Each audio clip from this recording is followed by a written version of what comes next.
Vamos lá. Gravando, atenção, entrevista com o Ney. Ninguém olha para as câmeras. Aí eu falei, eu vou olhar. Porque, pô, eu estou numa televisão e não vou olhar para a câmera, para quem está me olhando lá, ver meu olho que eu estou olhando para ele? Vamos olhar. Não é isso?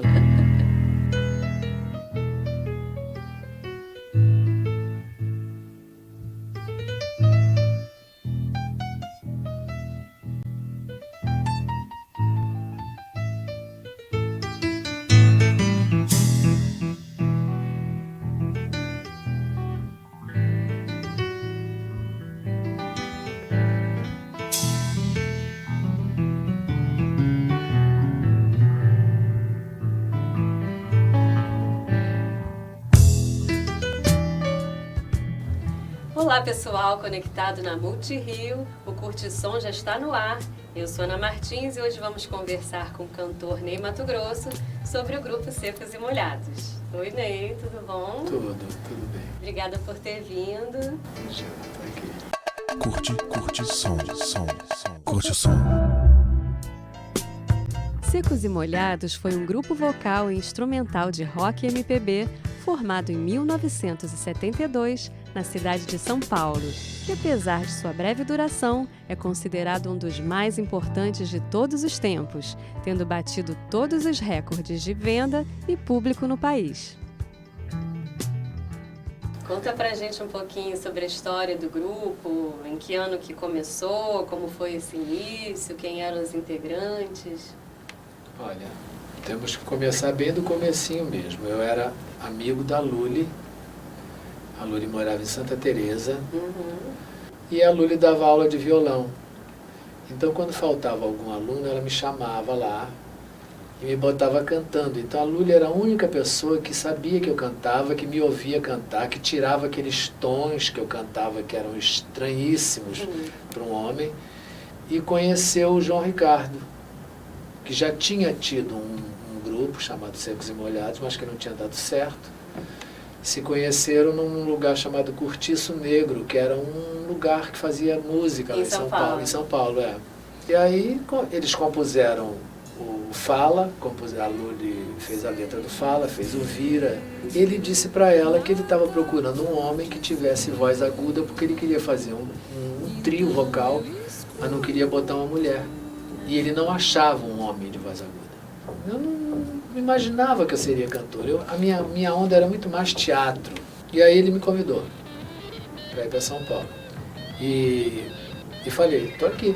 O gato preto cruzou a estrada, passou por debaixo da escada. O ano de 72 nós passamos o ano todo ensaiando o repertório que já existia, inclusive com o Fala e com o Vira. O João tocava viola de 12 cordas, violão de 12 cordas e gaita. O Gerson violão de 6. Sim. Não existia banda, não tinha nada disso. Era só as músicas e nós. Aí eu fiz 3 peças para um elenco de 70 pessoas, 70 atores no Teatro Ruth Escobar.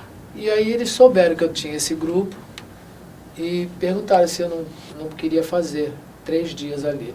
Eu disse, vamos fazer. Então, no final de 72, nós fizemos nossa primeira apresentação. E já tinha aquilo tudo, os figurinos? Não, tinha. Eu já tinha, assim, eu já entrei com a cara pintada. E eu ouvia dizer, artista não pode andar na rua. Artista não tem vida particular, não tem vida privada. Eu tinha 31 anos.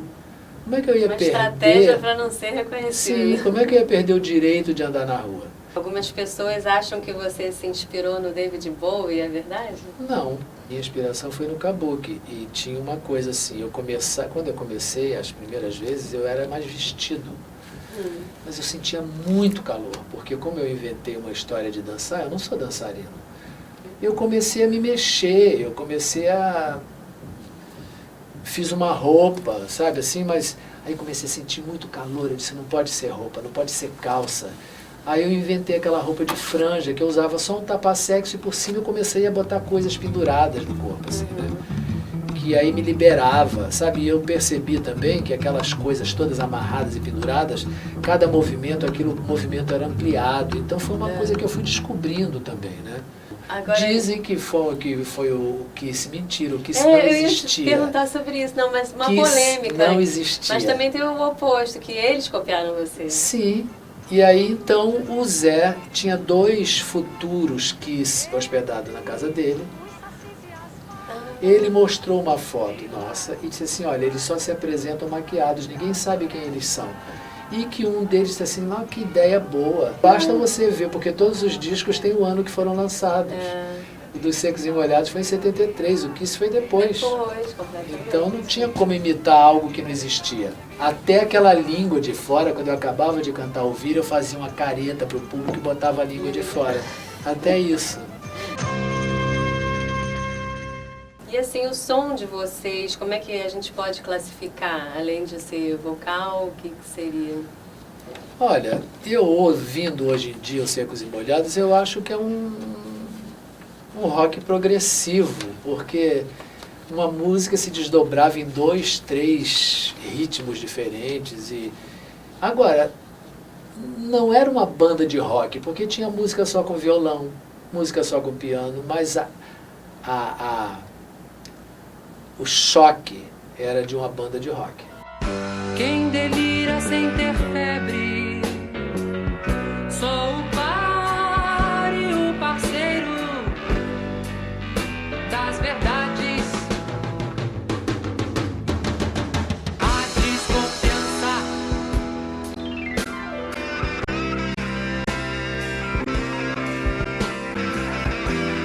As letras das músicas, né, eram basicamente Poemas. poemas musicados, né? Isso você acha que virou uma receita de sucesso ou era uma concepção já prévia? Era uma concepção prévia. Aquilo tudo já existia pronto. No segundo disco também foi feito isso. Agora, muita coisa foi cortada. A censura era muito nojenta. Cortou Manuel Bandeira, cortou... Cortaram. E nós vivíamos no auge de uma ditadura onde você não podia expressar seu pensamento. 3 pessoas numa esquina, a polícia já chegava e já mandava rodar. Sai, não pode parar, sabe? Era assim, era uma coisa muito pesada. Eu tenho uma teoria que nós conseguimos Driblar, assim, passar porque as crianças gostaram demais daquilo. Pode Porque ser. as crianças não viam sexualidade, homossexualidade. Isso as crianças Subversividade, nada. não viam nada disso. As crianças viam, eu acho que viam bonecos na frente deles, assim, né? Mas eu recebia muitos recadinhos. Muitos recadinhos. Assim, você está se excedendo, aí eu me excedia mais. Sabe? E assim, então vamos ver até onde se pode ir.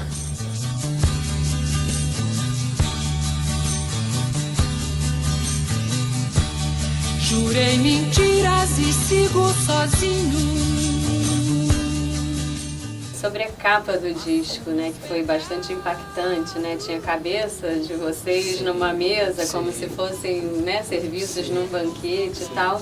Foi uma capa muito comentada, né, que também ficou conhecida na história como uma das mais interessantes já feitas. É considerada uma das internacionalmente. Aquela foto foi feita em São Paulo, quase, sei lá, 10 graus de temperatura. Sim. Em cima, uma quantidade de luz insuportável que queimava a gente, embaixo gelados, a gente sentado em 3 tijolos numa... Imagina. Quase uma tortura. Quase uma tortura. Fizemos uma coisa que ficou para a história, né? E esse disco aí, né, que vendeu mais de 300 mil cópias em apenas 2 meses. Sim, que E bateu atingiu Roberto 1 milhão Carlos, de cópias, mais né? de 1 milhão de cópias. Pois é, o que você atribui esse sucesso todo? Foi mais uma vez uma espécie de desafio à ditadura? Eu acho que sim, porque nós representamos para a população brasileira uma transgressão mesmo contra a ditadura militar. Né? E todo mundo queria transgredir, porque todo mundo vivia sufocado. Né? Então, nós funcionamos como uma válvula, sabe? Escape mesmo. Mas eu dizia para eles, quando eu dava as entrevistas, assim, não se contentem não com nossa manifestação, não. Vocês todos podem. Tem que aproveitar a onda agora que tá boa. Quando sentir que a barra vai começar a pesar, tem que partir para outra, tem de mudar. Eu adoro eles, sabe? Vi o show deles, eu acho que umas 3, 4 vezes. Eu adorei. Ah, eu prefiro aquele magrinho de branco, aquele é o que rebola mais, né? Parece uma minhoquinha, legal a beça. Em fevereiro de 74, vocês fizeram um concerto no Maracanãzinho que bateu todos os índices de público no país. E enquanto o estádio comportava 30 mil pessoas, parece que outras 90 mil ficaram do lado de fora. Que loucura foi essa? Todo mundo dizia que aquilo ia dar errado, porque nós tínhamos acabado de fazer no Teatro Teresa Raquel um enorme sucesso, que foi um congestionamento naquela galeria ali. E todo mundo dizia assim, mas isso não vai dar certo, não vai dar certo. Deu certo e teria dado mais se nós tivéssemos tido ânimo para fazer mais sessões, né? E como é que foi assim, a expectativa, assim, antes, né, do bastidor, de você estar ali se arrumando e sabendo que tinha aquela quantidade absurda de gente? Uma adrenalina danada, uma excitação enorme, né? Porque nós sabíamos o que estava acontecendo. As pessoas iam chegando. Toda hora dizendo, vinham avisar, né, o que estava acontecendo, né? Tudo lotado, tudo esgotado. Todas as arquibancadas, as cadeiras, poltronas, tudo. Quantas pessoas cabem aqui? São as 20 mil. Agora disse que tem fora mais 20 mil. Mais 20 mil pessoas? Mais 20 mil. Se nós usássemos o centro do palco, em vez de fazer, usasse o centro do ginásio, em vez de fazer aqui no palco, colocaria mais 5, 6 mil. E diziam assim, não tem mais lugar nenhum, tá tudo lotado, não tem lugar em canto nenhum, não tem... Nós tivemos problemas lá dentro com a polícia, com a repressão. As pessoas começaram a querer chegar e eles começaram a reprimir. Então quase teve um tumulto. Ah, sim, aí eu falei no microfone, disse, para com isso. Isso durante o show? Durante o show, é. Eu disse assim, gritei mesmo, eu disse, para com isso, deixa eles chegarem. Eu achei que eu ia sair dali preso. E aí quando as pessoas desceram, que se colocaram ali, eu comecei e cantei Rosa de Hiroshima. E aí o Maracanãzinho veio abaixo.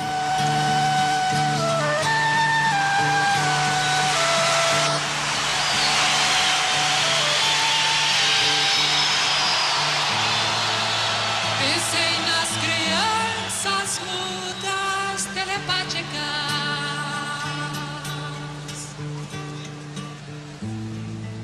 Pensei nas meninas cegas, inexatas.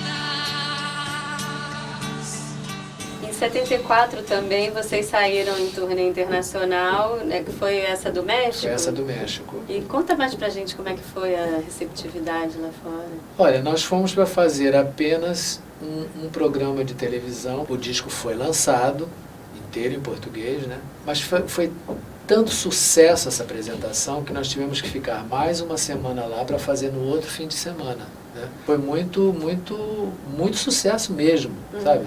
De su último LP, 5 canciones están en los primeros lugares de popularidad. Tienen un nombre muy original y un atuendo sumamente original también. Su nombre en español es Secos y Mojados y nos vienen a interpretar algunos de sus éxitos aquí en Brasil. Los recibimos con mucho cariño. Gracias. A partir dali nós tínhamos muitos projetos assim internacionais, mas quando nós voltamos, tinham dado um golpe. Nessa reta final, quando mudou o empresário e tal, começou a ser construído um escritório dos Secos e Molhados, faraônico, todo de vidro, uma coisa com o nosso dinheiro. Nós deixamos de receber, eu e o Gerson, para fazer o escritório. Quando o escritório ficou pronto, foi um boy na minha casa com um contrato para eu assinar. Eu estava sendo contratado pelos Secos e Molhados, eu seria funcionário dos Secos e Molhados dali em diante. Ali eu já tinha quebrado, sabe? A história já tinha quebrado. Ali eu já tinha avisado a gravadora que eu não queria mais, sabe? Agora, quando eu saí dos Secos e Molhados, eu não tinha contrato com Secos e Molhados, eu não tinha contrato com a gravadora, porque o João Ricardo ele era o grupo. Eu não era nada. Eu era livre como um passarinho. Eu disse assim, não quero mais, virei minhas costas e fui, porque eu não era preso por nada, me prendia. Eu não tinha um contrato. E ele ficou com os direitos, né, do nome do grupo e depois disso ainda lançou lançou discos, vários, né? Lançou mais uns 3 Secos e Molhados. Até acabar definitivamente. Ele botou uma pessoa que as pessoas pensam que sou eu.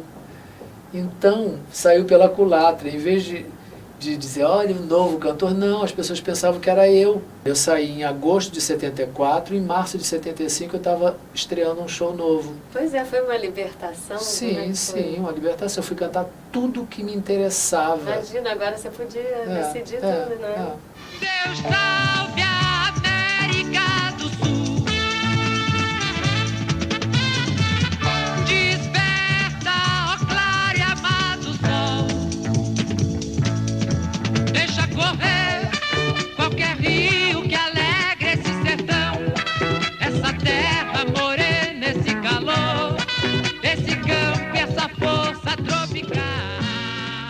Lembra quando vocês puxavam? Quer abaixar no tripé?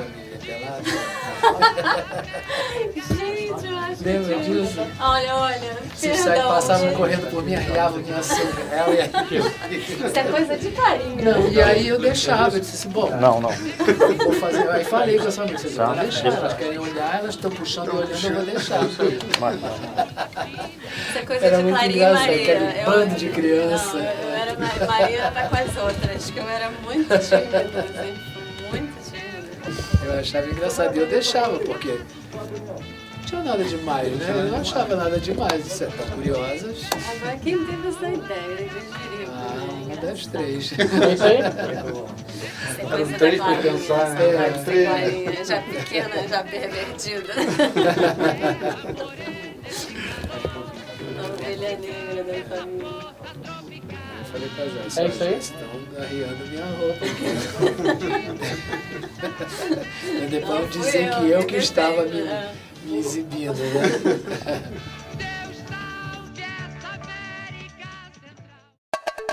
Curte som.